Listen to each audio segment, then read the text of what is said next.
চরমনাই হিসাব নাইবে আমি সব গতকালকে সম্মেলনে এক আশ্চর্য কথা কইছে, এক আশ্চর্য স্লোগান দিছে। এই মঞ্চে যারা বসা আছেন, যদি আপনারা মুনাফিকি না করেন, আগামী পৃথিবী হবে ইসলামের পৃথিবী। হুজুর কি অসম্ভব একটা কথাকে, কি পরিমাণ এক কথাকে উনি উচ্চারণ করলেন। কথাটা কি কইছে বুঝছেন হুজুর? এই মঞ্চে যারা আছেন, আপনারা যদি মুনাফিকি না করেন, আগামী পৃথিবী হবে ইসলামের পৃথিবী। যুগে যুগে যত ইসলামী বিপ্লবগুলো ধ্বংস হয়ে গেছে, সব কিছু কিন্তু এই মুনাফিকির কারণেই ধ্বংস হয়ে গেছে।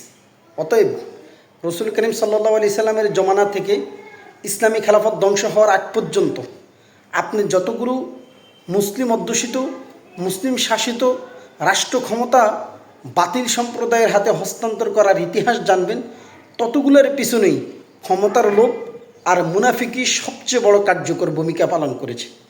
অতএব আগামীতে যদি ইসলামকে ক্ষমতায় নিতে হয়, আমাদেরকে আমাদের নীতি এবং আদর্শের উপর, আমাদের মুখের কথা এবং কাজের উপর মিল রাখতে হবে।